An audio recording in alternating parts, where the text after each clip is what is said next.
Bismillahirrahmanirrahim. Assalamualaikum warahmatullahi wabarakatuh. Nama saya Muhammad Irfan bin Nasri. Nombor metrik saya ialah 060004. Kami dari kumpulan 1 akan mempersembahkan vlog.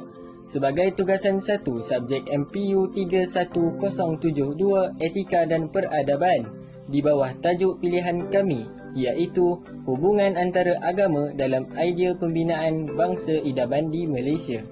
Kami telah membahagikan tajuk ini kepada 4 segmen utama, iaitu yang pertama, apakah ciri-ciri bangsa idaman? Yang kedua adalah tentang kedudukan agama dalam rukun negara. Yang ketiga, bagaimana negara dan rakyat mengurus interaksi antara agama untuk mencapai bangsa idaman. Dan yang terakhir adalah berkenaan sikap dan nilai apa yang boleh dibincangkan dalam tajuk ini. Jadi saya akan membentangkan mengenai ciri-ciri bangsa idaman. Antaranya ialah tidak bersikap ekstremis sesama kaum supaya kita dapat mewujudkan sebuah bangsa idaman di dalam negara kita. Antara isu yang menyebabkan pergaduhan antara kaum adalah seperti isu penerusan jawi yang dituntut oleh sesetengah pihak supaya menghapuskan tulisan jawi dalam pelajaran di sekolah.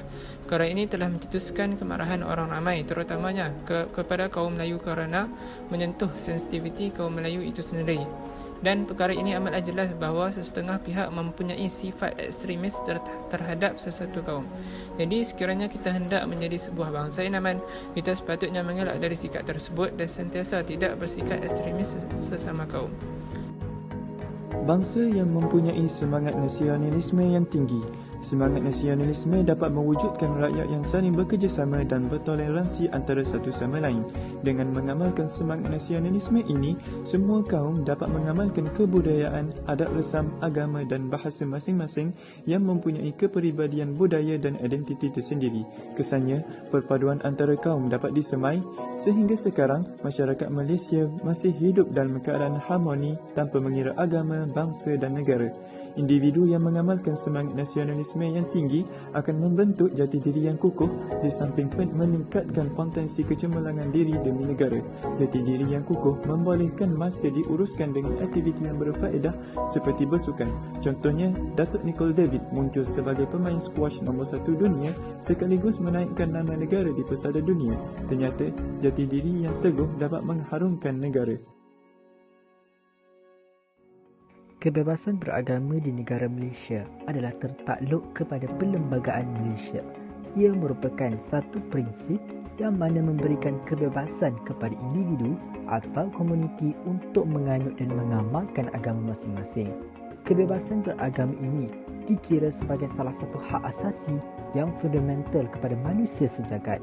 Kebebasan agama diabadikan dalam Perlembagaan Malaysia Fasa 11 menetapkan bahawa setiap orang mempunyai hak untuk menyatakan dan menjalankan agamanya dan tunduk pada undang-undang yang berlaku, menyekat penyebaran agama-agama lain untuk menyebarkannya.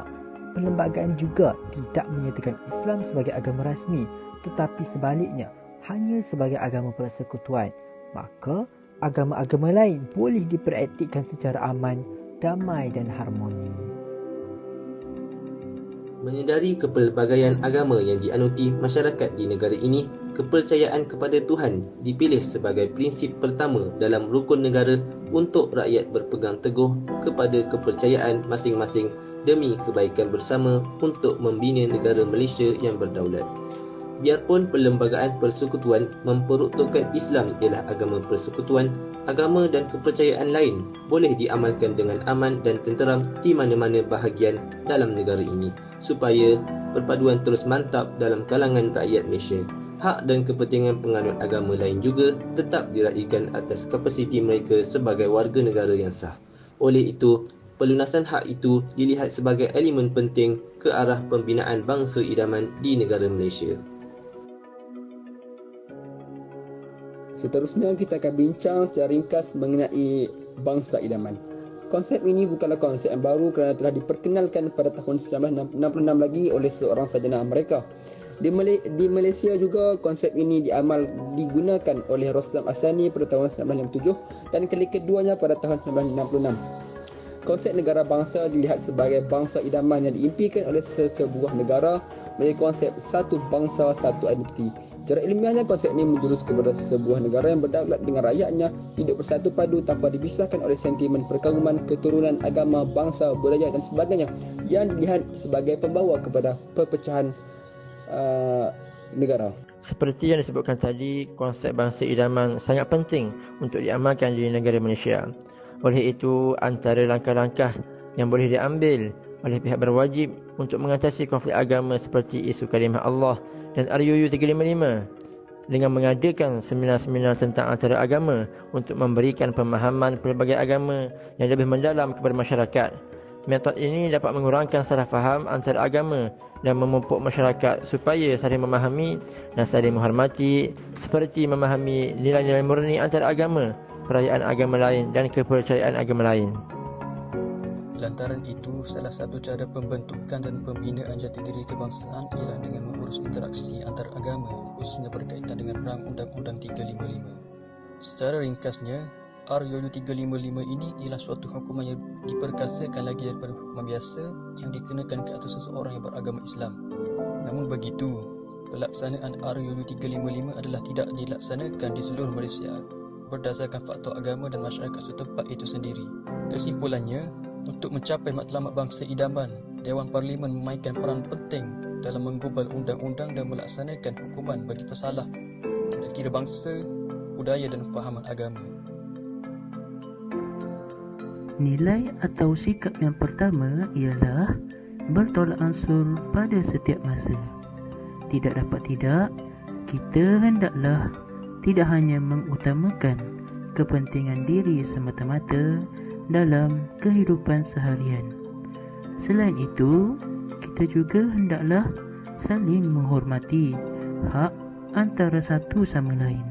Seterusnya, sikap kedua yang patut diamalkan dalam membina bangsa idaman di Malaysia ialah bekerjasama antara satu sama lain.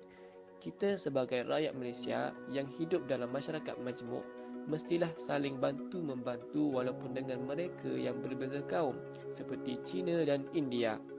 Contohnya, bekerjasama dalam meningkatkan ekonomi dan tidak menindas kaum yang mundur. Selain itu, rakyat Malaysia wajar bekerjasama dalam usaha menyatupadukan semua kaum dengan bersifat terbuka terhadap pandangan dan teguran yang dilontarkan agar mencapai kesepaduan nasional di Malaysia.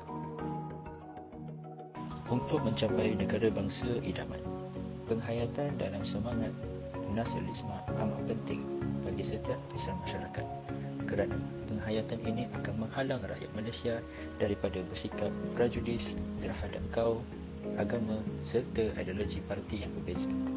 Dalam erti kata lain, mereka akan meletakkan kepentingan negara lebih tinggi berbanding kepentingan peribadi kaum masing-masing. Oleh itu, negara yang merdeka tidak boleh mempunyai dua atau lebih pemikiran nasionalisme. Malah, negarawan merupakan simbol kejayaan sesebuah bangsa yang merdeka kerana mereka adalah kunci kemerdekaan dan kemajuan negara seperti apa yang kita capai sehingga ke hari ini. Sekian sahaja dari kami, kumpulan 1.